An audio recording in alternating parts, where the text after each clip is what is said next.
नमस्कार साथियों, मेरा नाम है सचिन और आज मैं पैकिंग प्लांट के एक इम्पॉर्टेंट इक्विपमेंट्स को लेकर के आया हूं, जो कि है वाइब्रेटिंग स्क्रीन कहिए या फिर रिजेक्ट स्क्रीन कहिए। ये मॉडल है 1200 इंटू 2500 EEL का।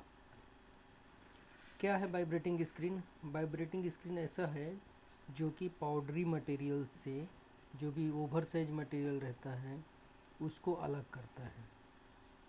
ठीक है, जैसे कि हमारे यहाँ सीमेंट है, सीमेंट के छोटे छोटे सेट मटेरियल हो गए, मेटल पीस हो गया, वेल्डिंग राड हो गया, ये सारी चीज़ों को ये छांट देता है। ये लगा कहाँ रहता है इक्विपमेंट?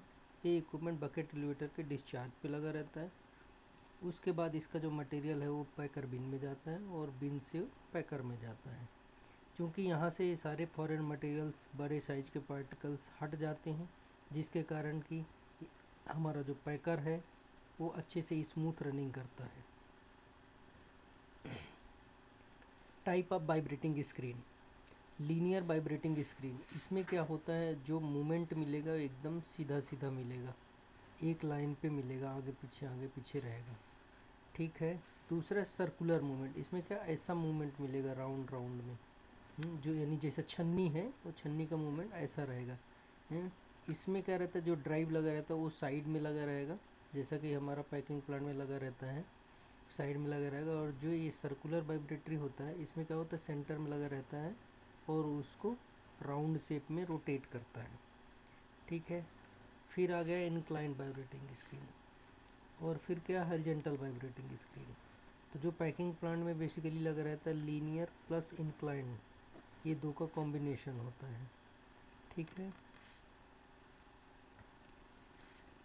इसके मेजर पार्ट्स क्या क्या हैं? स्क्रीन बॉक्स हो गया, दूसरा क्या है, स्क्रीन मेश हो गया, जिसमें कि मटेरियल को छाना जाता है। फिर वो ड्राइव हो गया, जो कि ये पूरे मोशन को देता है स्क्रीन, जिससे वाइब्रेट होती है। फिर क्या है, स्प्रिंग हो गया, जो कि हम तो मोशन देते हैं, वाइब्रेटरी मोशन देते हैं स्क्रीन में, लेकिन उसका जो वाइब्रेशन है सिर्फ स्क्रीन मेश तक ही रहे, स्क्रीन बॉडी तक ही रहे या स्क्रीन बॉक्स तक ही रहे, स्ट्रक्चर में नहीं जाना चाहिए, उसके सपोर्ट फ्रेम में नहीं जाना चाहिए। तो वो स्प्रिंग के ऊपर स्क्रीन बॉक्स क्या होता है, फिट है, ताकि ये डैम्पिंग कर ले। सपोर्ट फ्रेम हो गया, जिसके ऊपर ये स्क्रीन बॉक्स स्प्रिंग के साथ में माउंटेड रहता है। फीडिंग सूट हो गया, जिसमें कि मटेरियल इन होता है और डिस्चार्ज हो गया, जिससे मटेरियल आउट होता है, चाहे वो ओवर साइज हो या ये इस तरह से लगा रहेगा। ये ऊपर वाला फ्रेम हो गया, जो कि इस बॉक्स में रहेगा, और ये नीचे वाला जो कि फ्रेम में रहेगा। इसी के थ्रू ही ये कनेक्ट रहेंगे आपस में, और कहीं भी डायरेक्ट।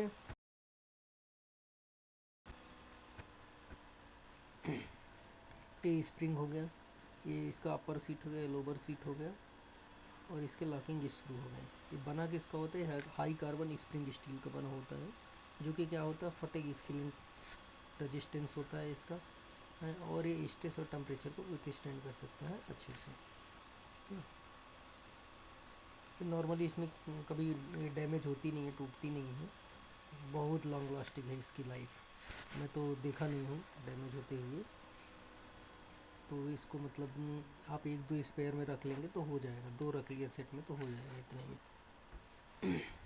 अब हम मेस वाला पार्ट देख लेते हैं। 3 मेस रहेंगे, 1 2 और 3। ये धीरे धीरे मटेरियल इन होता है, ये है वहाँ पे छोटा मेस लगा रहेगा, ताकि ये, क्योंकि जहाँ मटेरियल आएगा वहाँ पे डैमेज होने के चांस ज़्यादा है, इसलिए छोटा है वहाँ पे। बाकी 2 बड़े साइज के रहेंगे सामने के। ठीक है। ये मेस क्या है, ये यू क्लैंप साइड में, मेस में ऐसा यू शेप में रहेगा, फोल्डेड रहेंगे, जो कि यहाँ के यू शेप में फंस जाएगा। और ये जैकिंग बोल्ट जो मैंने पहले बताया था, जैकिंग से टेंशन दे करके इसे प्रॉपर कर देंगे। मेस क्या है, 5x5 का होल साइज रहेंगे इसके। जो मेस जो बुनाई रहेगी उसमें बीच में 5-5 mm के गैप रहेगा, और जो वायर इस्तेमाल होना है वो डाया रहेगा, 2.5 mm का डाया रहेगा। वायर का जो मटेरियल रहेगा एसएस रहेगा। इसका क्या प्रॉपर्टी है, करोजन रेजिस्टेंस रहेगा, हीट रेजिस्टेंस रहेगा, लॉन्ग लाइफ रहेगी। इसको क्या करना है कि मेंटेनेंस इसमें जो डेली का रहेगा, वो डेली का ये है कि मेस को क्लीन रखना है। मेस अगर क्लीन नहीं रहेगा तो क्या होगा, स्क्रीनिंग प्रॉपर होगी नहीं और आपका जो रिजेक्ट में है उसमें फाइन मटेरियल जाना चालू कर देगा। तो आप इसको मेस को हमेशा क्लीन रखें, वंस इन अ डे, 24 घंटे में एक बार इसको इंस्पेक्शन कर लें, पर्याप्त है उतना। ये बीच में एक रबर, टी रबर लगी रहती है जो कि मेस के जॉइंट के पास होती है, ताकि बीच से मटेरियल जाए ना। और प्लस यहाँ पे क्या है, कोई ऐसा सपोर्ट रहता नहीं है, तो यही जो टी रबर है उसको सपोर्ट करती है। ठीक है, ये लेबरिंथ रिंग है। लेबरिंथ रिंग का काम क्या है कि जो डस्ट है वो बीरिंग में नहीं जानी चाहिए, और ये बेसिकली एल्युमिनियम की बनी रहती है। थैंक यू दोस्तों, जय हिंद, जय भारत।